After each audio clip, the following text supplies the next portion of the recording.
આના જોગી મહારાજ અને માનદ સ્વામી તો જોરીઓ દરરોજ માગે.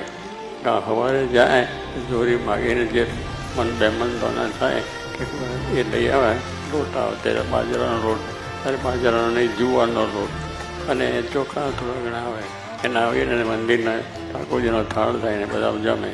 આ પરિસ્થિતિ હતી એટલે મહારાજની આજ્ઞા હતી કે સંતોએ જોડી માગવી અને એ રિવાજ ચાલતો હતો. હવે અત્યારે જોડી માગવા જવું પડતું નથી, આમાંથી જોડી આવીને પડી જાય. હા, એટલે એટલો દેશકાળ આખો ફરી ગયો. ભગવાનનો પ્રતાપ તો જો જે આગળના ભક્તોએ કર્યું છે એનું પુણ્ય આપણને મળ્યું ને આપણે સુખી થયા.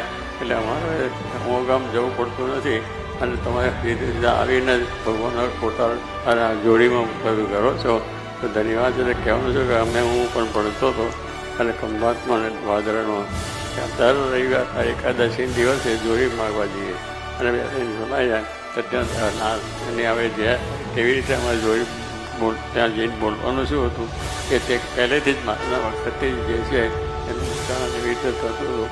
શું કહેતા હતા પહેલાં ત્યાં ફરિયામાં ઊભા રહે, ફરિયામાં પછી 10-15 ઘરો હોય એટલે પેલા સાથે ના હોય ત્યાં બધું તૈયાર કર્યું લઈ આવે.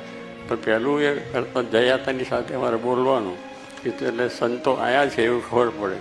તે બોલાવને કઈ રીતે સ્વામિનારાયણ હરે સચ્ચિદાનંદ પ્રભુ. પછી મારી સાથે અમારી સાથે હોય ને એ બોલવાનું.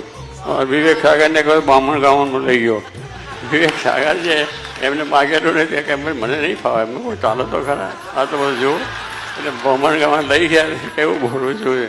પણ એમાં બોલતા થઈ ગયા અને તાર વાતો કરતા થઈ ગયા. એટલે કહેવાનું છે કે બીજા પાછા જડે હોય એને બોલવાનું, બેને પેલા બોલી જાય પછી બોલો સ્વામિનારાયણ હરે સચ્ચિદાનંદ પ્રભુ.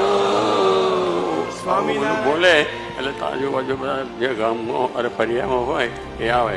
એનું માગીને પાછા બીજા ફરિયામાં જઈએ, ત્યાં પાછું આ રીતે અલગ જગાવીએ અને ચોખા દાળ જે હવે થાય એને થાય. એટલે પેલા પણ જોરી ઉપર મંદિર થયા છે એટલે આ રીતે બધું થયું.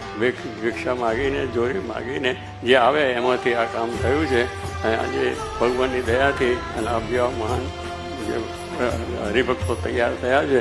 આજે કંઈ જોરી માગવા ઘરોઘર જવું પડતું નથી. પણ અમેથી તમે જે સેવા કરો છો તમારે ધન્યવાદ છે.